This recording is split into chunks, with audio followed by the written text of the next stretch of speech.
Hello friends, welcome back to my channel. ఈరోజు హెల్త్కి ఎంతో మంచిదైనటువంటి పాలక్ పరోటా చేసి చూపించబోతున్నానండి. ఇది తినడం వల్ల మన బాడీలో రక్తహీనత ఉన్న వాళ్ళకి కూడా బ్లడ్ అనేది మంచిగా ఇంప్రూవ్ అవుతుంది.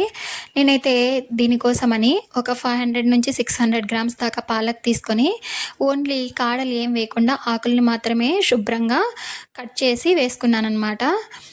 4-5 టైమ్స్ వాటర్లో మంచిగా కడిగి తీసుకోండి. ఇలా కడిగిన తర్వాత వాటర్లో బబుల్స్ రావడం స్టార్ట్ అయిన తర్వాత ఈ పాలక్ వేసి 2 నిమిషాలు మాత్రమే ఉడికించేసుకోండి. ఇలా ఉడికించుకోవడం వల్ల ఏమవుతుందంటే మనం పరాటా తినేటప్పుడు పాలక్ స్మెల్ అనేది రాదు. మరీ ఎక్కువ ఉడికించొద్దండి, అందులో ఉన్న విటమిన్స్ అన్నీ పోతాయి ఎక్కువ ఉడికిస్తే. సో 2 నిమిషాలు మాత్రమే ఉడికించి ఇది చల్లారిన తర్వాత మిక్సీ జార్లోకి తీసుకోండి. ఇలా మిక్సీ జార్లోకి తీసుకున్న తర్వాత 3-4 వెల్లుల్లిపాయ రెబ్బలు పొట్టు తీసుకొని వేసుకోండి. అలాగే ఒక 4 పచ్చిమిర్చిని కూడా వేసుకొని ఇలా పేస్ట్ లాగా చేసి పక్కన పెట్టుకోండి.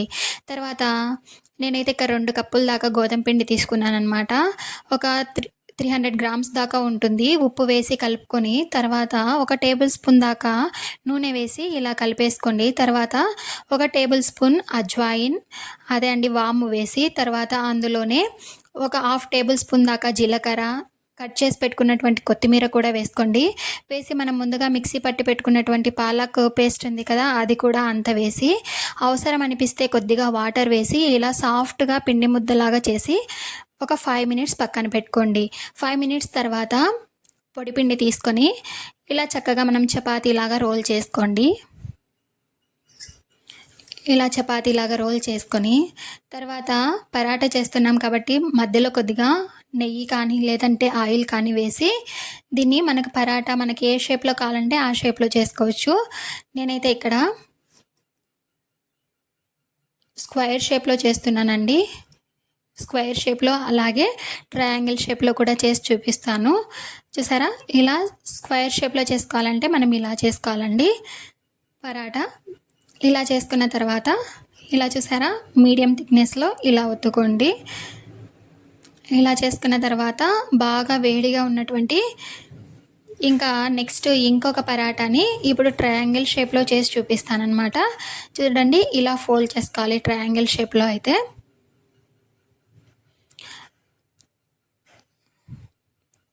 ఇలా ఫోల్డ్ చేసుకొని సేమ్ మనం ఎలా చేసుకుంటామో ఇంకా చపాతీ అలాగే చేసుకోవాలన్నమాట.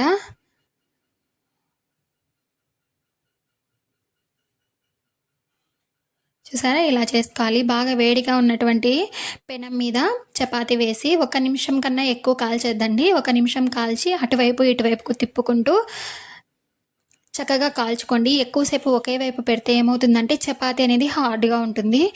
సో ఇలా 2 వైపులా మంచిగా కొద్దిగా ఫ్రై అయిన తర్వాత దాని మీద మనకు కావాలంటే నెయ్యి కానీ లేదంటే నూనె కానీ వేసుకొని చక్కగా 2 వైపులా మంచిగా కాల్చి తీసుకోవడమే. ఇలా మొత్తం అన్ని పరాటాలని కూడా తయారు చేసి తీసుకోవాలి.